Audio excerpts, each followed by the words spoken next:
Grease அண்ணே இந்த இடம் மட்டும் இல்ல மயக்கிறது மாதிரி இங்க ஆளும் இருக்குடா. இந்த ஃபிகருங்க எப்படிடா? நான் போய் விசாரிச்சுட்டு வந்துட்டுமா? நான் சொல்றேன்.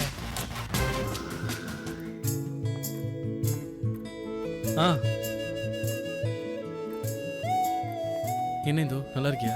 நல்லா இருக்கேன். அப்போ அம்மா அப்பா எல்லாரும் நல்லா இருக்காங்களா? ம், நான் போய் ட்ரெஸ் சேஞ்ச் பண்ணிட்டு வந்துடுறேன்.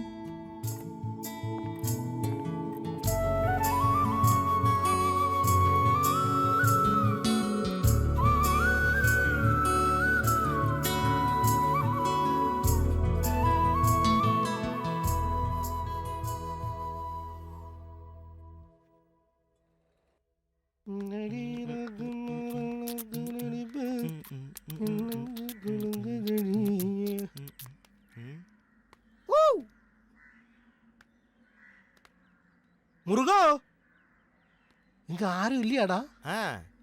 இப்படி இருந்தா எப்படி தொழில் பண்ணுவான்? அந்த பக்கம் இருப்பானோ? அங்க எங்கன போறீங்க? நீ வாரியா?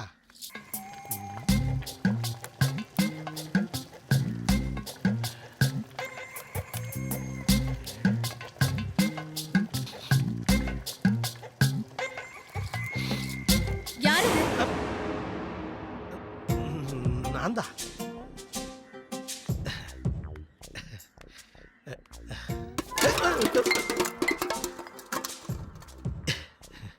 என்ன குழம்பு வைக்கிறேன்னு பாக்குறதுக்கு தான் வந்தேன்.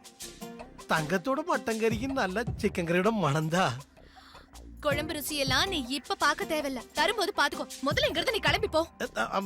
தச்சமே நான் முன் பக்கத்துல போயிடுறேன். அப்ப முருகேங்க பழனில. அப்ப முத்துவா அவன் போயிட்டான்.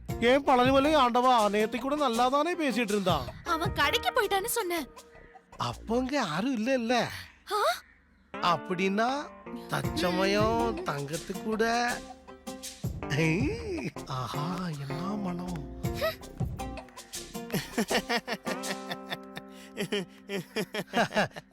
நீ என்னடா பைத்தியம் பிடிச்சவன போல? உங்க அப்பா செத்துட்டானா? என்னோட பலத்து சந்தேகமே நீ இங்க இருக்கிறதுனால தான் அவன் நெருங்க மாட்டேங்கிறான். நீ கொஞ்சம் போயிடுறியா? வேணான்னு ஒரு போட்ல வாங்கி உன் வாயில ஊத்திடுற. கிரகம் பிடிச்சவனுக்கு லாட்டரி விழுந்த மாதிரி போய் தொலையண்டா. போறேன். இவன் இங்க இருந்து அடி வாங்க போக மாட்டான்.